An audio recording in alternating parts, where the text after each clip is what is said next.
Good morning student. देखो हम वापस अपना जो टॉपिक था वो वापस से कंटिन्यू रखते हैं। हम पढ़ रहे थे जो हमारे पास अभी पेड़ थे, मोटिवेशन थे।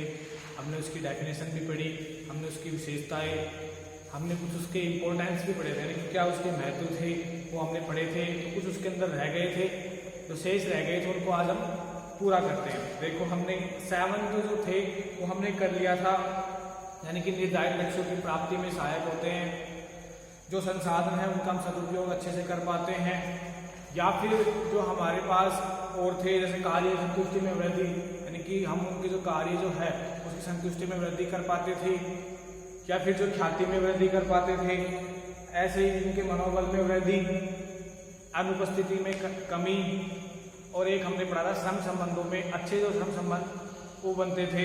अब अगला आता है हमारे पास प्रबंधकीय कार्यों का आधार। अगला पॉइंट क्या आता है हमारा? प्रबंधकीय कार्यों का आधार।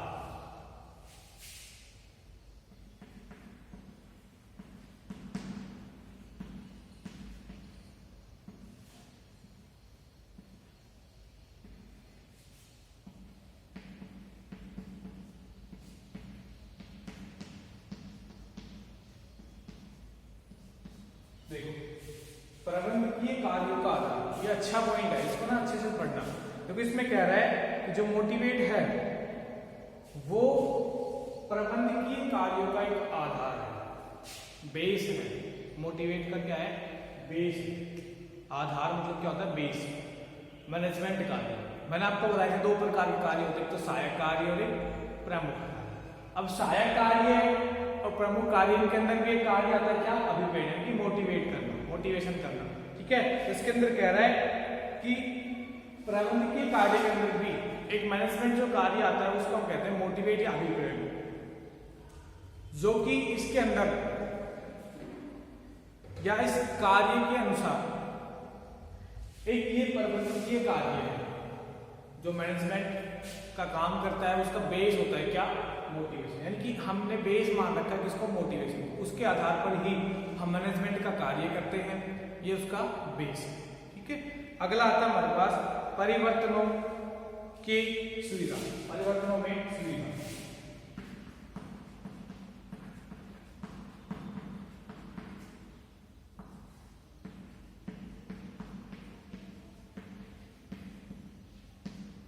अब देखो परिवर्तनों में सुविधा ये कह रहा है कि अगर आप अपने बिजनेस के अंदर कोई पॉलिसी चेंज करना हो, कोई नीति चेंज करनी हो,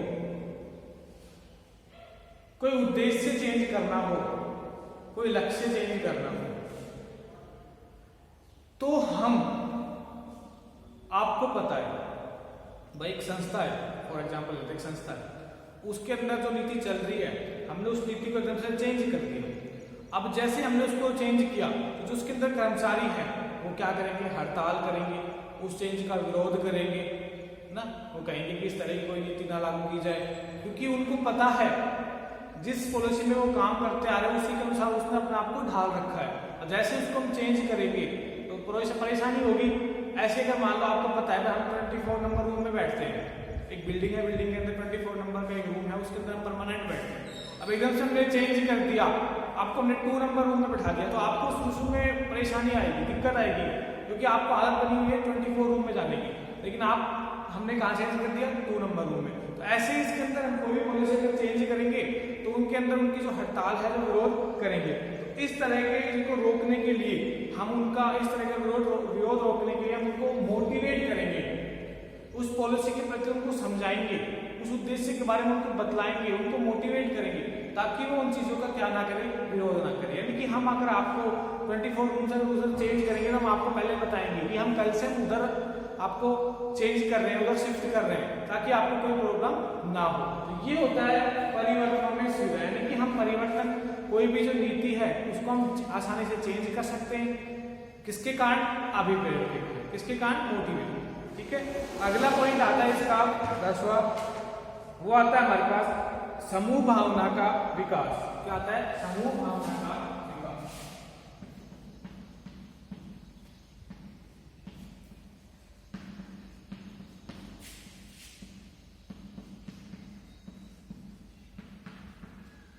अब देखो समूह भावना का भी कहा, समूह का मतलब एक ग्रुप बना, हाँ पता है। अब देखो अगर हम बिजनेस के अंदर जो लोग हैं वो आपस में कुछ जुड़े रहते हैं, उच्च स्तर के प्रबंधक निम्न स्तर से निम्न स्तर के, सॉरी उच्च प्रबंधक के मध्य स्तर से मध्य स्तर के निम्न पे, यानी कि आपस में कड़ी बनी हुई होती है, आपस में जुड़े हुए होते हैं, और उस जुड़ने के कारण ही हम उसका कार्य कर पाते हैं या उस बिजनेस को हम डेवलप कर पाते हैं। इसके अंदर कह रहा है कि और वो हमेशा आपस में दूसरे का रेस्पेक्ट करते हैं, यानी कि जो उच्च प्रबंध के जो स्तर के जो कर्मचारी है और जो मध्य स्तर के कर्मचारी है वो उनका रेस्पेक्ट करेंगे, निम्न स्तर के उनका रेस्पेक्ट करेंगे, यानी कि आपस में वो एक दूसरे का रेस्पेक्ट करते हैं। अपने बिजनेस के अंदर लंबे समय तक टिके रहने के लिए वो आपस में जुड़कर के काम करते हैं, यानी कि बिजनेस के अंदर लंबे समय तक टिके रहने के लिए, लंबे समय तक सफल होने के लिए वो आपस में दूसरे से जुड़कर काम करते हैं, आपस में सहयोग की भावना होती है, एक दूसरे का सहयोग करते हैं, एक दूसरे को मोटिवेट करते हैं, एक दूसरे को अभिप्रेरित करते हैं, ताकि उस बिजनेस के अंदर वो लंबे समय तक टिके रहे और बिजनेस हमारा डेवलप होता रहे, बिजनेस की ख्याति बढ़ती रहे, वहां पर जो काम करने वाले जो कर्मचारी हैं उनका मनोबल में वृद्धि हो, उनका आत्मविश्वास ऊंचा हो। तो ये है हमारा समूह भावना में का विकास, यानी कि आपस में समूह भावना के विकास होते हैं, एक दूसरे का सहयोग करने का उनके अंदर भावना पैदा होती है, एक दूसरे का वो सहयोग करते हैं। अगला पॉइंट आता है हमारा 11वां पॉइंट जो है वो है हमारा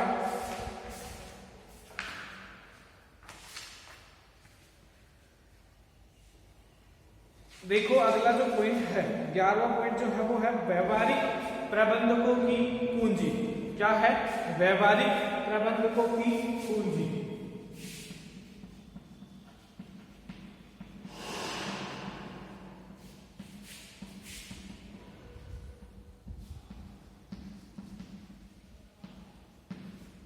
अब देखो व्यवहारिक प्रबंधन की पूंजी का मतलब जो व्यापार के अंदर जो मैनेजमेंट के अंदर जो व्यवहारिक जो ज्ञान है, व्यवहारिक जो वो है उसकी पूंजी है, उसकी की है। इसके अंदर कह रहा है कि एक प्रोफेसर है हमारे पास EFL ब्रिज के शब्दों में जो अभिप्रेत व्यवहारिक प्रबंधन की पूंजी है तथा निष्पादित रूप से प्रबंध का एक महत्वपूर्ण कार्य है। यानी कि कहने का मतलब जो व्यवहारिक प्रबंध एक पूंजी तो है लेकिन मैनेजमेंट का एक प्रबंधकीय कार्य भी है, महत्वपूर्ण कार्य भी है। सभी प्रबंधकीय कार्यों में अभिप्रेरणा की क्रियान्वित आवश्यक है और जितने भी मैनेजमेंट की जो कार्य हैं सब में मोटिवेशन होना जरूरी है, सब में अभिप्रेरित करना, सबको मोटिवेट करना आवश्यक है। अभिप्रेरण के क्रियान्वयन से ही प्रबंधकीय कार्यों को गति मिलती है। इस लाइन से समझना कि जो अभिप्रेरण है, जो मोटिवेशन है, उसके कारण ही अगर हमने किसी व्यक्ति को अभिप्रेरित किया है, मोटिवेट किया है, तो वो अपने काम के प्रति वफादार होगा, अपना काम अच्छे से कर पाएगा, ताकि जो संस्थान ने जो उद्देश्य निर्धारित कर रखे हैं उनको हम प्राप्त कर सके, उस संस्था की ख्याति में वृद्धि कर सके, उसकी गुडविल अच्छी बना सके। ये सब जो अभिप्रेरण है उसके कारण ही जो मैनेजमेंट का जो कार्य है उसको गति मिल पाती है। यानी कि जितने भी मैनेजमेंट कार्य है उसके अंदर अभिप्रेरित होना, अभिप्रेरण यानी कि मोटिवेशन होना आवश्यक है। तो ये थे हमारे कुछ इंपॉर्टेंस जो हमने इससे लास्ट वीडियो में हमने पढ़ा और इसमें हमने पढ़ा। तो दोनों में हमने पढ़ा अभिप्रेरण आवश्यक है और महत्व, यानी कि मोटिवेशन क्यों आवश्यक है, क्या उसकी इंपॉर्टेंस है, वो हमने पढ़ा।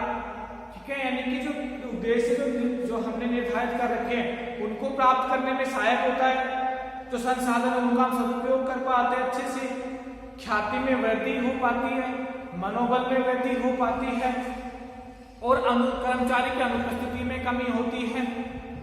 ऐसे ही हमारे पास जो श्रम संबंध है वो अच्छे से बन पाते हैं और प्रबंधकीय कार्यों का बेस है, ये आधार है। परिवर्तन में भी हमें सुविधाएं हैं कि कोई पॉलिसी वगैरह चेंज करनी है तो हम आसानी से चेंज कर सकते हैं। समूह भावना का विकास, आपस में ग्रुप डिस्कशन करके भी हम विकास भावना पैदा कर। आगे व्यवहारिक प्रबंधन की पूंजी, यानी कि ये हमने कुछ 10-11 पॉइंट हमने इसकी इंपॉर्टेंस की पढ़े, अभी प्रेरणा की जो आवश्यकता है वो हमने पढ़ी। अब आती है इसकी अभी प्रेरणा की तकनीकें, ठीक है ना, यानी कि मोटिवेशन की क्या क्या तकनीक है, क्या क्या विधियां हैं, उनके बारे में हम नेक्स्ट पार्ट में पढ़ें। ठीक है, थैंक यू।